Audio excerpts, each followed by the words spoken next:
सो dear students, previous classes में हमने equations of motion की डेवलपमेंट की, उनका थोड़ा यूज किया। I hope you are comfortable.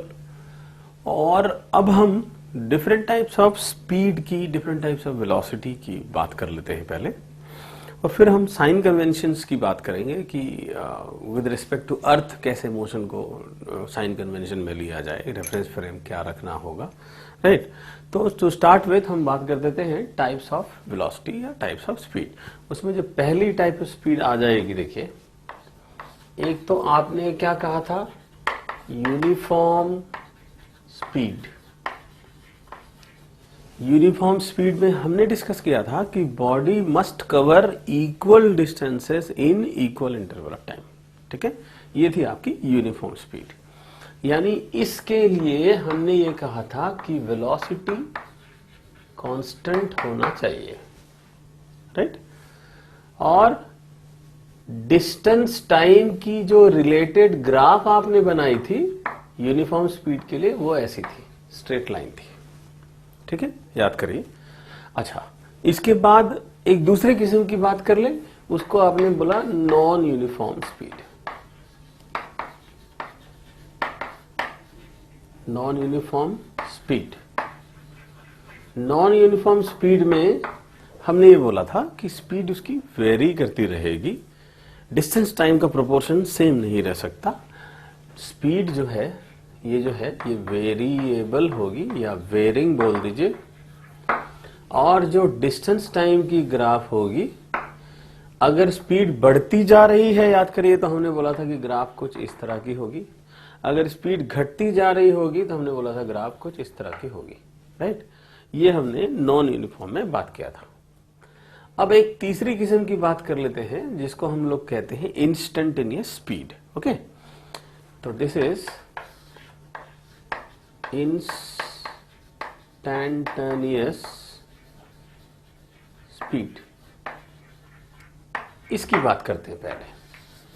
देखिए, नाम से ही पता चलना चाहिए आपको कि इंस्टेंटेनियस स्पीड का मतलब स्पीड एट एनी इंस्टेंट। मान लीजिए आप कार चला रहे हैं, तो जो कार की स्पीडोमीटर आपको दिखा रही है स्पीड, वो आपकी हुई इंस्टेंटेनियस स्पीड। उस इंस्टेंट पे स्पीड क्या थी, clear. This is instantaneous speed, right. तो इसको हम बोलेंगे स्पीड एट एनी इंस्टेंट। और ये कहां से आपको दिखती है, कौन रिकॉर्ड करता है? The instrument that records it is called speedometer. Speedometer records instantaneous speed. Okay, ये हो गई इंस्टेंटेनियस स्पीड की बात। अब हम ये चेक करते हैं कि एक और किस्म की चीज है जिसको आप थोड़ा सा फेमिलियर भी हैं, उसको आप बोलते हैं एवरेज स्पीड। अब ये एवरेज स्पीड का क्या मतलब? नॉर्मली आप अपनी बुक्स में पढ़ेंगे, average speed is defined as the ratio of total distance travelled during a journey divided by the total time taken, right. तो इसको आप बोलते हैं, this is total distance covered to total time taken. इसको अब आपने बोल दिया एवरेज स्पीड, क्लियर। ये आपकी एवरेज स्पीड हो गई। लेकिन देखिए, एवरेज स्पीड में कुछ पैरामीटर्स में डिफरेंटली आपको दिखाना चाहता हूं, आप उस बात को समझे। केस वन की हम पहले बात करते हैं। केस वन में मैं एक ऐसी सिचुएशन की बात करता हूं आपसे कि जब किसी सिचुएशन में स्पीड के अलावा और कुछ ना दिया हो आपको। एक इंफॉर्मेशन ऐसी है जहां पर वो कह रहा है कि suppose a car is instant initially moving with a speed 20 metre per second, after some time its velocity becomes 30 या स्पीड बिकम्स 30। अब इस स्टेटमेंट में हमने आपको स्पीड के अलावा कुछ भी नहीं बताया, राइट। तो केस वन को हम कैसे लिखें? हम बोलेंगे when no other information except of speed is given. अगर ऐसा कोई सिचुएशन आ जाए आपके पास, फॉर एग्जाम्पल मान लीजिए मैं आपसे बोलूं कि एक कार की स्पीड अभी थी 20 मीटर पर सेकेंड और थोड़ी देर के बाद इसकी स्पीड हो गई सपोज 30 मीटर पर सेकेंड। मान लीजिए ऐसा एक सिचुएशन है। क्लियर? तो अगर ऐसी सिचुएशन है तो आप एवरेज स्पीड को मीन स्पीड की तरह ट्रीट कीजिए। जैसे मैथमेटिक्स में हम लोग मीन निकालते हैं। मीन कैसे निकालते हैं कि जितने टाइप्स की गिवन है, जैसे यहां पर एक टाइप की ये है, एक टाइप की दूसरी वाली है V1 एंड V2, तो हम बोलेंगे V1 plus V2 divided by उनकी टाइप 2। तो इसको जनरलाइज करने के लिए हम क्या बोले, जनरली हम कैसे बोले, जनरली हम बोले V average is equal to V1 V2 till Vn divided by n। ये आपकी एवरेज स्पीड हो गई फर्स्ट टाइप। लेकिन ये सिर्फ तब करिए जब आपको except of the information of speed और कुछ नहीं गिवन है। ये नहीं पता कि बॉडी कितनी डिस्टेंस ट्रैवल करी तो उसकी स्पीड चेंज हुई, ये भी नहीं पता कि कितने टाइम तक चली तो उसकी स्पीड चेंज हुई। बस हमें ये पता है कि स्पीड अब ये थी, अब ये है। तो अगर हमें एवरेज निकालना हो तब आप फॉर्मूला ये यूज करिए, राइट। लेकिन अगर एक सिचुएशन हम लेते हैं कि जहां पर कुछ और इंफॉर्मेशन भी दिए हों अदर देन दी स्पीड, तो क्या करना चाहिए, राइट। तो उसके लिए देखिए हम क्या करें कि आइए we'll take another case, it is case 2। अब केस 2 में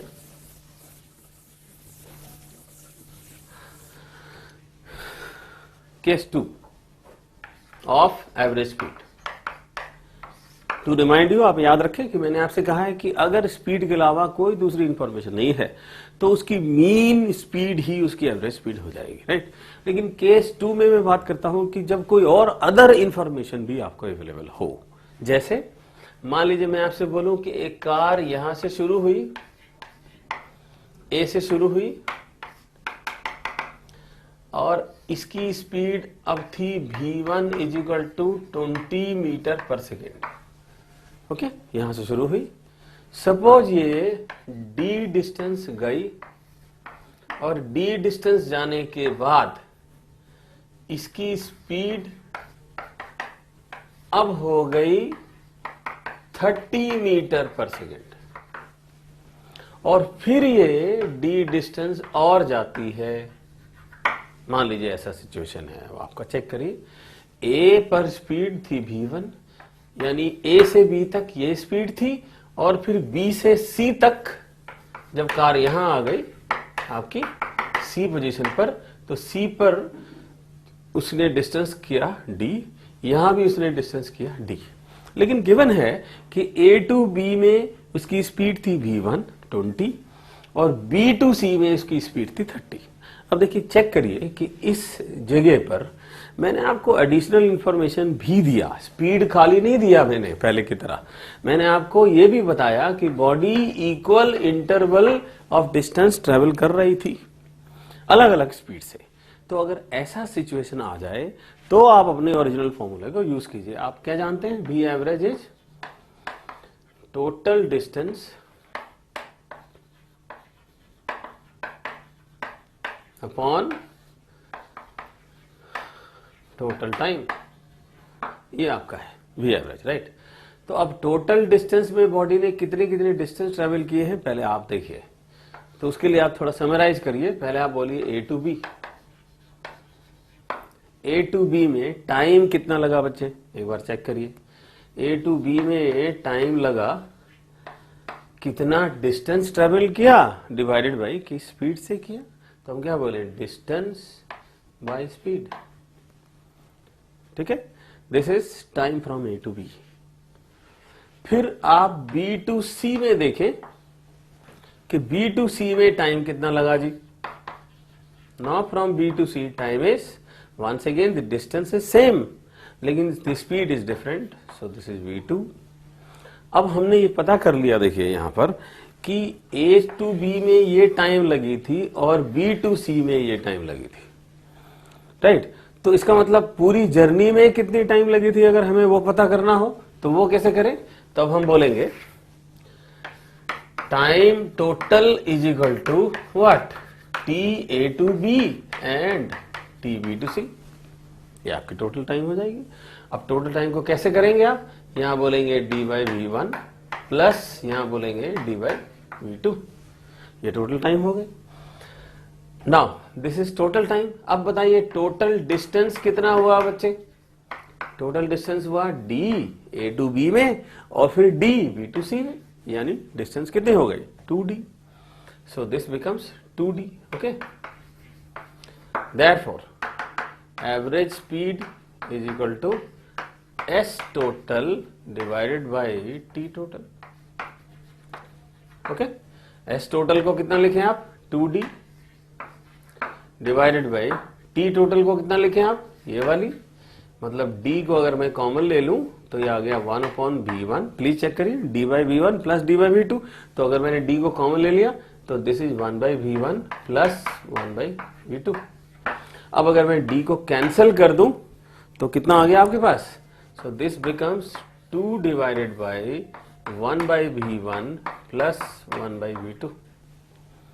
ठीक है। अब इसको बच्चे क्या करते हैं, देखिए बच्चे इसको इस तरह से याद रखते हैं। दे rather remember it like this, 2v1v2 divided by v1 plus v2। ये बच्चे याद रखते हैं। मैं चाहता हूं कि बच्चा ऐसे याद ना रखे। आप कोशिश करें कि आप याद ऐसे ना रखें, आप याद ऐसे रखें। क्या एडवांटेज है मैं आपको बताऊं।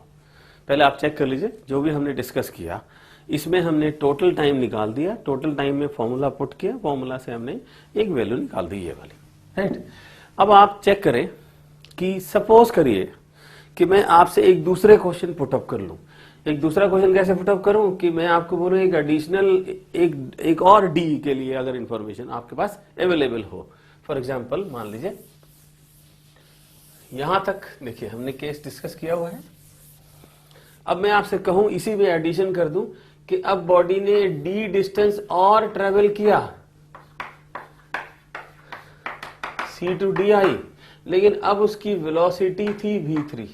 लेट अस से this is 40 metre per second. अब अगर ऐसी सिचुएशन आ जाए तो हम क्या करें, फॉर्मूला कौन सा इस्तेमाल करें? आप याद करिए, मैंने आपसे अभी अभी कहा है, आपने अभी निकाला था कि v एवरेज क्या था जी? 2 divided by 1/v1 plus 1/v2, ये आपने निकाला था।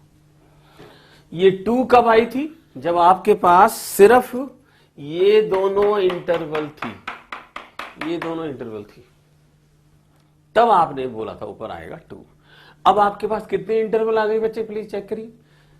एक ये हो गई, एक और ये हो गई, और एक और ये हो गई, तीसरी इंटरवल भी आ गई। तो जब 3 इंटरवल आ गए तो अब एवरेज स्पीड को मैं क्या लिखूं? Now v average is how much? Now जब 2 इक्वल इंटरवल थी तो आपने क्या बोला? 2 आएगा। जब 3 इक्वल इंटरवल है तो आप क्या बोलिए? 3 आएगा। सो this is 1/v1, 1/v2 and 1/v3। ठीक है। आप इसको अगर ऐसे याद रखते, देखिए मान लीजिए आपने इसको ऐसे याद रखा था, अगर इसको ऐसे याद रखा था तब आपके पास यहां दिक्कत आती, तब आप यहां क्या बोलते? आप कुछ और ही बोल देते। फिर आप क्या बोलते? ज्यादा बच्चे क्या बोलते? Sir 3v1v2 by v1 plus v2 plus v3 लिख दी। अब वो गलत हो जाएगा। चेक करिए, ऐसा नहीं है ये, राइट। ऊपर नो डाउट 3v1v2 v3 आएगा, लेकिन नीचे v1 plus v2 plus v3 नहीं आएगा, क्योंकि यहां आएगा v2 v3, यहां आएगा v1 v3 और यहां आएगा v1 v2। इसका मतलब हुआ कि फॉर्मूला ये जनरली मत याद रखिए, फॉर्मूला ये जनरली याद रखिए ताकि हम उसको यूनिफॉर्मली अप्लाई कर सके, राइट। तो ये ध्यान रखना है आपको। This is case 1। अब इसमें भी ये 2 या ये 3 कब आएगी, ये आपको कैसे याद रखना है कि 2 या 3 तब आएगी जब आपके पास ये डिस्टेंस सेम होंगे। अगर ये डिस्टेंस सेम नहीं होते तो हम क्या करते, हम उसके लिए एक बार चेक करते हैं। आइए देखिए, अगर डिस्टेंस सेम ना हो और सिचुएशन ऐसी कुछ हो तो हम क्या करें, आइए उसके लिए देखिए। अब फॉर एग्जाम्पल मान लीजिए कि हमारे पास यही ओरिजिनल सिचुएशन है, ये वाली ए पर उसकी स्पीड है v1 और बॉडी ने सपोज इतना डिस्टेंस ट्रेवल किया d1 और अब यहां पर उसके पास स्पीड हो गई v2, ये b पोजीशन है, ओके। और फिर बॉडी ने एक और डिस्टेंस ट्रेवल किया d2 और ये वाला यहां जो यहां पर इसको c बोल दें और ये डिस्टेंस है d2। अब चेक करिए, इस केस में हमने d सेम नहीं लिया, इस केस में हमने लिया अलग अलग d। अगर अलग अलग डिस्टेंस ट्रैवल करें विद डिफरेंट वेलोसिटी तो एवरेज स्पीड कैसे कैलकुलेट करें। तो इस केस में भी आप ऐसे ही करें कि सबसे पहले तो देखिए कि टाइम a टू b का क्या लगा, a टू b का टाइम क्या लगेगा, आपने क्या बोला, time from a to b होगी डिस्टेंस अपॉन स्पीड। तो डिस्टेंस d1 है आपकी और speed is v1, so this is distance from speed, right. अब अगर b टू c की बात की जाए बच्चे, तो यहां टाइम क्या लगा, यहां टाइम लगा d2 बाई v2, राइट। और टोटल टाइम कितना लग गया जर्नी में, देखिए time total is how much, so this is TAB plus TBC, ये टोटल टाइम लगी और उनकी वैल्यू रख देते हैं। चलिए तो हम बोलेंगे d1 by v1 plus d2 by v2, ये हमने टाइम टोटल रख दिया। अब चेक करिए टोटल डिस्टेंस कितनी ट्रेवल हुई, तो वो कैसे करिए, s total is equal to, s total is how much now, d1 distance a to b की थी और चेक कीजिए d2 distance b to c की है, d1 a टू b की थी और d2 b टू c की है, यानी टोटल डिस्टेंस कितनी हो गई इसकी, d1 प्लस d2, या टोटल डिस्प्लेसमेंट बोल दीजिए d1 प्लस d2, ठीक है। तो अब अगर आप इसको फॉर्मूले में पुट करें तो v एवरेज क्या आ गई आपके पास, s total divided by t total. अब s टोटल में आपने कितना लिखा, d1 प्लस d2, तो ये लिख दीजिए d1 प्लस d2, और t टोटल में कितना लिखिए, d by v1 plus d by v2, यानी d1 by v1 plus d2 by v2, ये अब आपकी v एवरेज आ गई। अब इसको थोड़ा जनरलाइज करिए बच्चे, हमने जो पहले निकाला था उसमें था ऊपर 2, राइट, और नीचे था 1 बाई v1 1 बाई v2। ऐसा इसलिए था कि d1 d2 सेम था।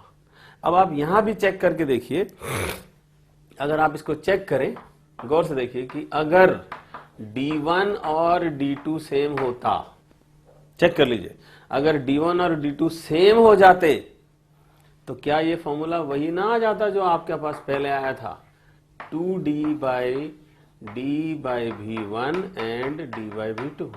चेक कीजिए, formula will remain same, this is 2 upon 1 by v1 plus 1 by v2, just check it. हमने ये रिजल्ट निकाला है, अगर d1 d2 सेम होते तो फॉर्मूला वापस वही आ जाता। इसका मतलब ये हुआ कि जनरल फॉर्मूला ये है, राइट। अब आप ऐसे याद रखिए कि डिस्टेंस सेम होती तो d1 d2 ना होकर dd होती, और अगर डिस्टेंस अलग अलग है तो फिर d1 d2 लिखिए, dd मत लिखिए, क्लियर।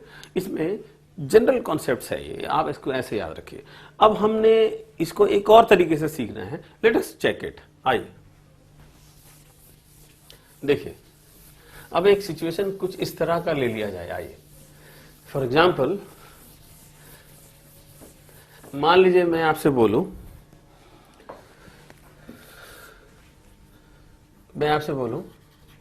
केस 3 की बात करता हूं। मैं आपसे बोलूं कि एक बॉडी है या एक कार है, ये A टू B जा रही है, एक स्पीड जो इसकी थी वो है v1 from A to B। ये जब गई, एक कार A टू B गई, उसकी स्पीड थी v1, क्लियर। और उस कार ने सपोज करिए इतना डिस्टेंस ट्रेवल किया, ओके। अब फिर ये वापस जाएगी वगैरह, फिर ये B से C के तरफ, B से A के तरफ गई, यहां गई, राइट। और ये डिस्टेंस अभी भी उसकी d है, लेकिन जो स्पीड है अब वो v1 नहीं है, v2 है, मतलब onward journey and then return journey, ऐसी चीज है। तो अगर ऐसी चीज है तब हम क्या करें, इसको भी सिचुएशन में एनालाइज करके देखिए। जैसे आपने सीखा है वैसे वैसे एनालाइज करिए। आप पहले निकालिए time from A to B क्या हुआ जी, time from A to B हो गया आपका D by v1, right. Time from B to C क्या हुआ आपका, चेक करिए, आप बोलेंगे डी बाई v2, राइट। तो टोटल टाइम क्या हुआ आपका, टोटल टाइम में आप क्या बोलेंगे, आने का टाइम और वापस जाने का टाइम, यानी d बाई v1 लेंगे और d बाई v2 लेंगे, ये आपका टोटल टाइम आ गया, राइट। अच्छा, टोटल डिस्टेंस कितना, टोटल डिस्टेंस इज d आने के और d जाने के। प्लीज याद रखिए, इसको मैं बोल रहा हूं टोटल डिस्टेंस, ठीक है। तो अब अगर आप एवरेज स्पीड निकालते, आप बोलते एवरेज स्पीड क्या होगी, तो कैसे बोलते, आप बोलते total distance divided by total time. तो टोटल डिस्टेंस कीजिए, ये कितनी हो गई 2d divided by total time कितनी हो गई, d को कॉमन ले लीजिए, 1 बाई v1 लीजिए और 1 बाई v2 लीजिए, ये आपकी एवरेज स्पीड आ गई। लेकिन अगर मैं आपसे बोलता बच्चे एवरेज वेलोसिटी निकालो, अगर मैं आपसे बोलूं एवरेज वेलोसिटी निकालो, तो इसको कैसे लिखते हैं, इस तरह v एवरेज, इस तरह एवरेज वेलोसिटी, मैग्नीट्यूड नहीं लिख रहे हैं, अब हम उसकी डायरेक्शन भी मेंशन कर रहे हैं। तो इस केस में जब आप एवरेज वेलोसिटी निकालेंगे, देखिए टाइम तो उतना ही है जितना लग रहा है, तो t टोटल आपके पास उतना ही हो गया, कितना, उसको आप बोल रहे हैं d कॉमन लेकर 1 बाई v1 और 1 बाई v2, ये आपके पास टोटल टाइम है। लेकिन टोटल डिस्प्लेसमेंट कितना है अगर वो निकाले तो, याद रखिए इसको मैं बोल रहा हूं टोटल डिस्प्लेसमेंट। अब टोटल डिस्प्लेसमेंट कितनी होगी आप चेक कीजिए, जब ए टू बी बॉडी आई तो थी डिस्प्लेसमेंट कितनी, प्लस डी, जब ए टू बी आई, राइट। और जब बॉडी वापिस गई तो कितनी हो गई वो, माइनस डी, क्योंकि इधर वाली डायरेक्शन को, अगर आप इधर वाली डायरेक्शन को पॉजिटिव लेंगे तो फिर इधर वाली डायरेक्शन को नेगेटिव लेना पड़ेगा आपको, क्लियर। तो मैंने यही किया, अब ये कितना आ गया आपका 0। तो देयरफॉर नाउ एवरेज वेलोसिटी कितनी आ गई जी, दिस इज एवरेज वेलोसिटी, और ये कितनी आई बच्चे, एवरेज वेलोसिटी आ गई s total divided by t total, और जिसमें से आपने s टोटल को कितना निकाला है 0, तो आंसर आपका कितना आ गया 0, ठीक है। ये बात क्लियर रहेगी। तो आप ऐसे याद रखें कि जब डिस्टेंस की बात की जाए तो मैग्नीट्यूड लीजिए, जब डिस्प्लेसमेंट की बात की जाए तो डायरेक्शन लीजिए। तो अब हम एक चीज गौर करते हैं कि देखिए डिस्टेंस जब आपने निकाला तो आपने क्या बोला d प्लस डी, जब आपने डिस्प्लेसमेंट निकाला तो आपने बोला plus D plus minus D that is equal to 0।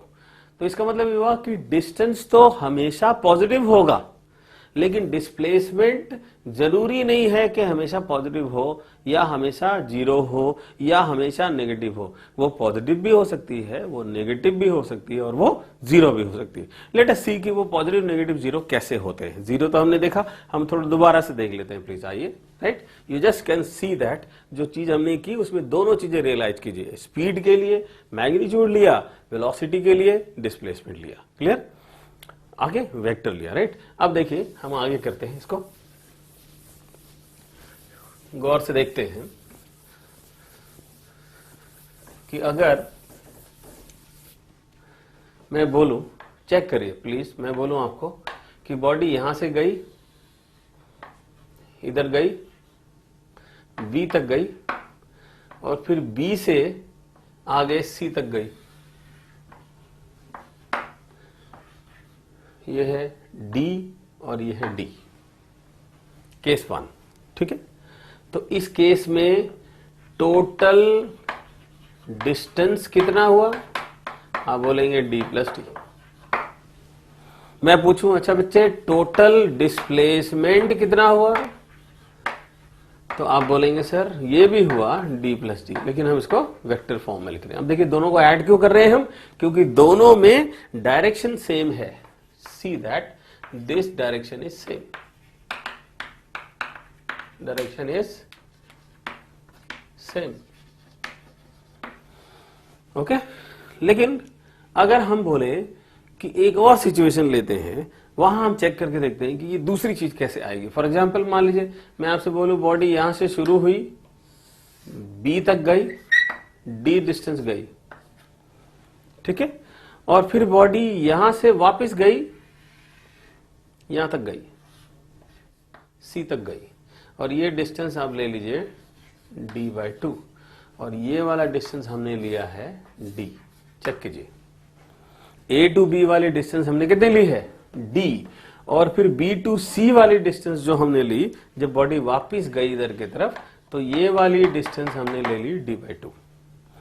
अब मैं आपसे पूछूं बच्चे डिस्टेंस कितना हुआ, तो आप बोलेंगे sir d A to B की और फिर B टू C की कितनी d/2। So this becomes what 3d/2, right. अगर मैं आपसे बोलूं डिस्प्लेसमेंट कितना हुआ बच्चे, तो डिस्प्लेसमेंट में आप क्या बोलेंगे, डिस्प्लेसमेंट में आप बोलेंगे सर d तो पॉजिटिव लिया हमने, इस डायरेक्शन को हमने पॉजिटिव लिया, तो फिर इस डायरेक्शन को हमें क्या लेना पड़ेगा, नेगेटिव लेना पड़ेगा। चेक कर लीजिए, ठीक है। तो इसका मतलब हम कितना लिखें, डिस्प्लेसमेंट A टू B वाली तो प्लस d हो गई, लेकिन जो B टू C वाली आप ले रहे हो उसको कैसे लिखो, प्लस माइनस d/2। समझ आ गई, क्योंकि हमने डायरेक्शन वाइज किया। तो अब ये कितना आ गया बच्चे, this is only d/2। Check करिए, दिख रहा है ना आपको, डिस्टेंस और डिस्प्लेसमेंट यहां दोनों ऐड हो गए क्योंकि सेम डायरेक्शन में थे। यहां डिस्टेंस तो ऐड होगा ही होगा क्योंकि वो स्केलर क्वांटिटी है, लेकिन वेक्टर के हिसाब से जब आप डिस्प्लेसमेंट की बात करेंगे तो इधर वाली डायरेक्शन अगर प्लस लेंगे तो फिर इधर वाली डायरेक्शन हमें माइनस लेनी पड़ेगी। तो इसलिए जो हमारा वैल्यू अब आया वो कितना आया, d/2, राइट। अब एक केस और ले लेते हैं, आइए देखिए कि मान लीजिए बॉडी ने यहां से शुरू किया, यहां तक गया,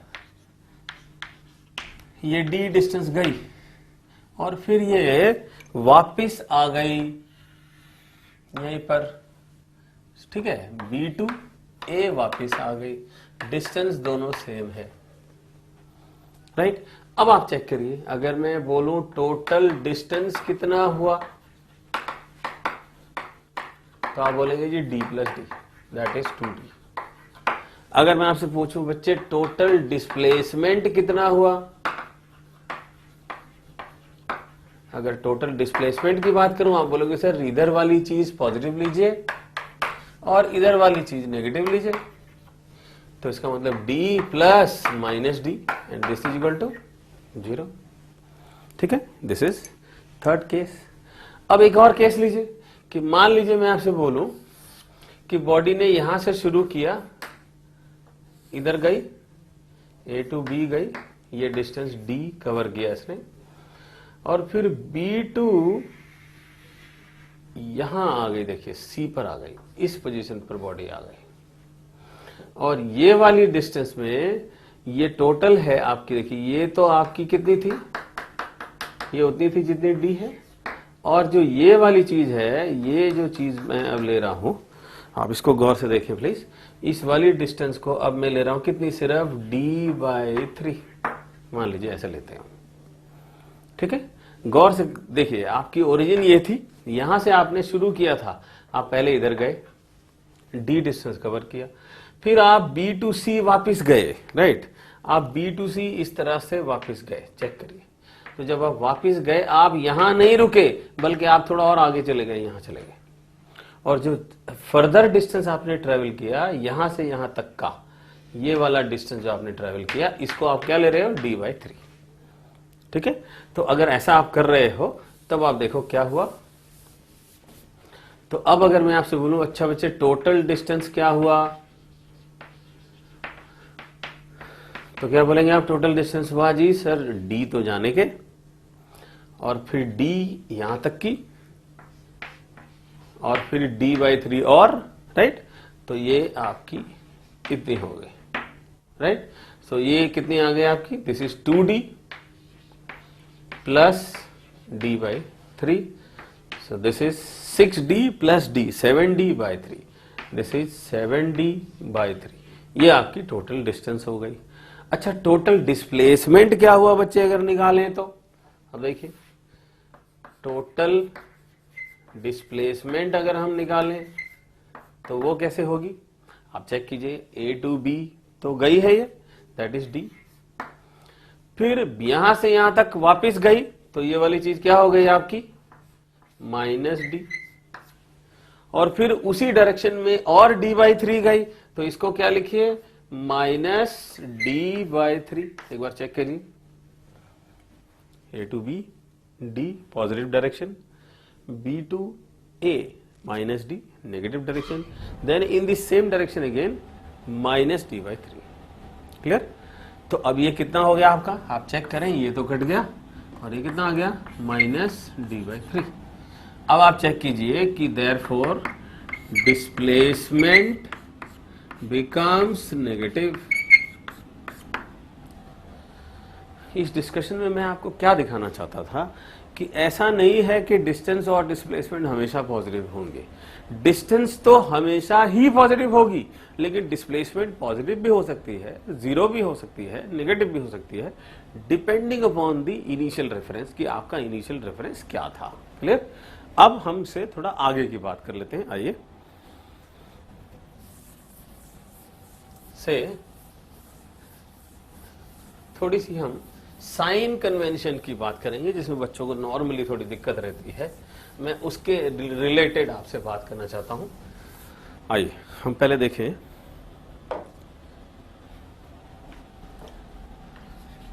sign convention with reference to gravity। Sign convention with reference to gravity, ये क्या चीज होती है? मतलब अर्थ को रेफरेंस मान के मोशन को डिस्कस करना है, तो अबव या टुवर्ड्स द अर्थ के लिए हम क्या साइन कन्वेंशन लें। ठीक है, देखिए नॉर्मली आप ऐसे मान लीजिए कि ये अर्थ है, लेट अस से दिस इज अर्थ। तो अगर आप किसी बॉडी को ऊपर के तरफ प्रोजेक्ट करते हो, right, you are projecting the body, कैसे? Projection in upward direction. अच्छा, अपवर्ड डायरेक्शन का क्या मतलब, what does it mean by upward direction? Upward direction का मतलब ये कि आप बॉडी को कैसे प्रोजेक्ट कर रहे हो, अगेंस्ट दी ग्रेविटी कर रहे हो।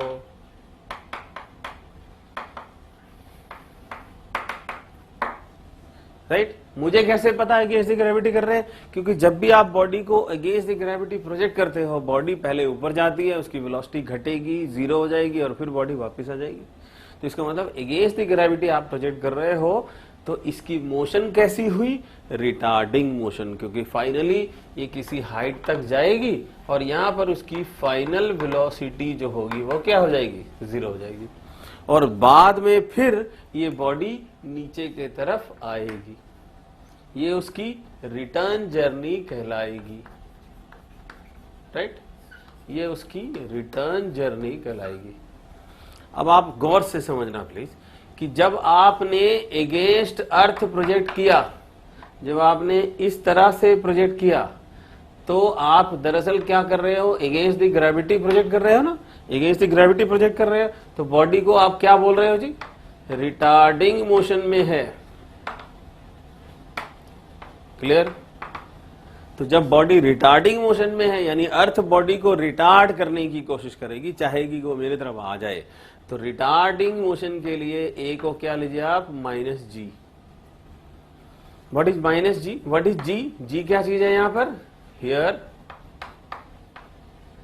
g is acceleration due to gravity. This is acceleration due to gravity. Clear? ये आपकी कन्वेंशन हो गई कि जब आप ऊपर की तरफ प्रोजेक्ट करें तो ए को कितना ले, माइनस जी। अब इस जी की वैल्यू नॉर्मली क्या लेते हो आप? जी की वैल्यू नॉर्मली लेते हैं हम 9.8 मीटर पर सेकेंड स्क्वायर, पर कभी कभी हम अपने कन्वीनियंस के लिए 9.8 के बदले 10 ले सकते हैं अगर क्वेश्चन में गिवन है तो, राइट? तो ये हो गई रिटार्डिंग मोशन के लिए, राइट? तो अब अगर हम इसको एक्सेलरेटिंग मोशन के फॉर्म में बोले कि मान लीजिए ये कोई टावर है, suppose this is a tower, let us से दिस बी ए टावर, और अब टावर के ऊपर से यहां से एक बॉडी को ड्रॉप कर रहे हो, ड्रॉप्ड बॉडी, इसकी बात कर रहे हो। एक टावर के ऊपर से आप एक बॉडी को ड्रॉप कर रहे हो, तो बॉडी किस तरह मूव करेगी? Under the reference of earth move करेगी, under the attraction of earth move करेगी। मतलब अर्थ के तरफ ये बॉडी आती जाएगी और अर्थ के क्लोज आती जाएगी, तो उस पे फोर्स और ज्यादा लगती जाएगी, अर्थ और ज्यादा ग्रेविटी फोर्स लगाती जाएगी। इसका मतलब इस डायरेक्शन में इसका मोशन कैसा हो गया बच्चे? Accelerated motion. Accelerated motion. तो जब एक्सीलरेटेड मोशन की बात करें तब ए को क्या ले लो आप? Plus g, that is plus 9.8। ये आपकी जनरल रेफरेंस है जो आप बुक में इस्तेमाल करते हैं। क्लियर? नॉर्मल साइन कन्वेंशन की बात कर रहा हूं मैं कि अगेंस्ट द ग्रेविटी अगर आपने प्रोजेक्ट किया तो ए को क्या लीजिए? माइनस जी लीजिए। टुवर्ड्स दी ग्रेविटी अगर आपने बॉडी को मोशन में किया, प्रोजेक्ट किया, तो उसमें ए को क्या लीजिए? प्लस जी लीजिए।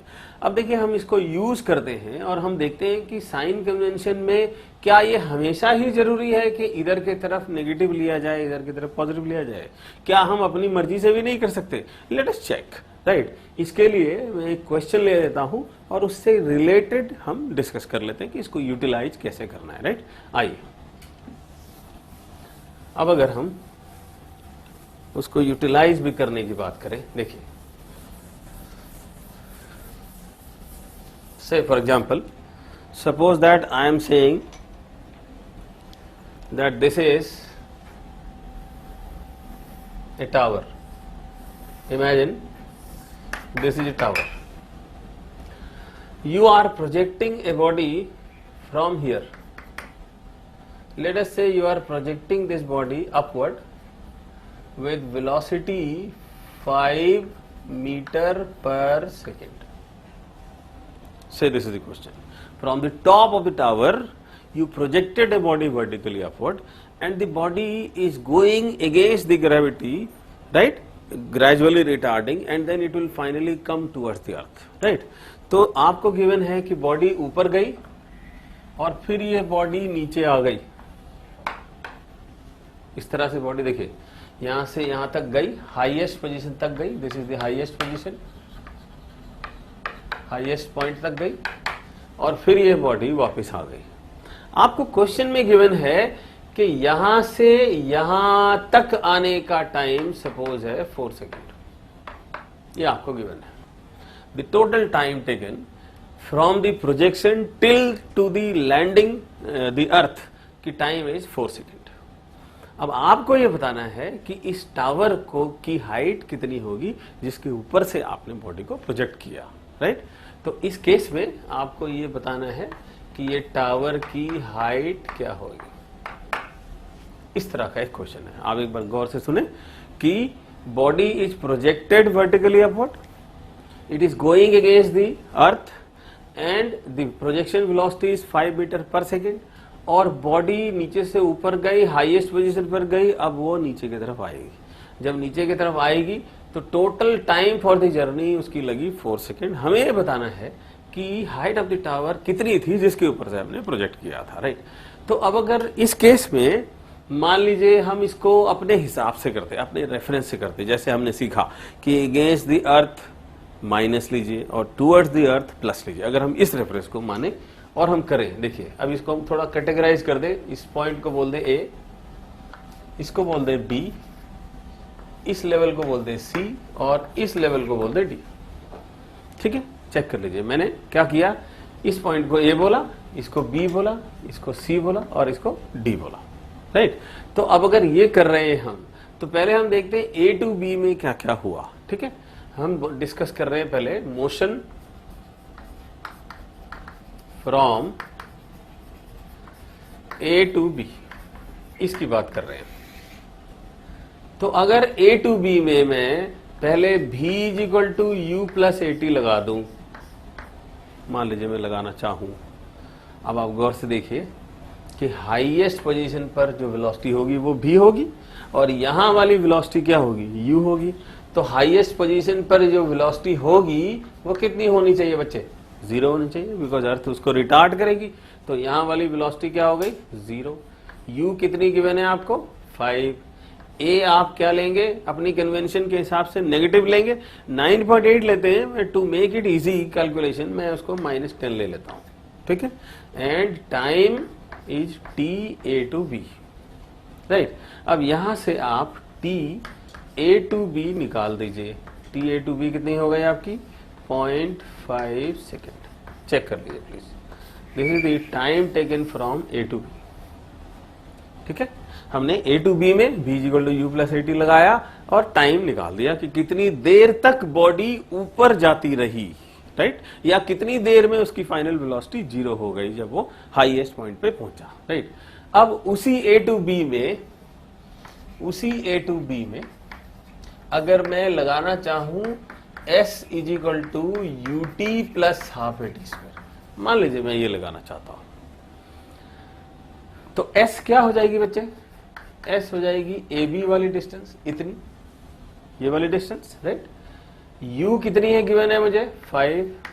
T मैंने क्या निकाला था A to B, 0.5 + ½ A क्या लूं मैं, अगेंस्ट द ग्रेविटी मैंने प्रोजेक्ट किया था, मैं क्या ले लूं इसको, -10 इंटू T क्या दिया हुआ है मुझे, 0.5 का स्क्वायर। तो यहां से आप चेक करिए, आपने जो AB निकाला वो हो गया this and this is 1.25 metre. ये आपने अब AB निकाल दिया।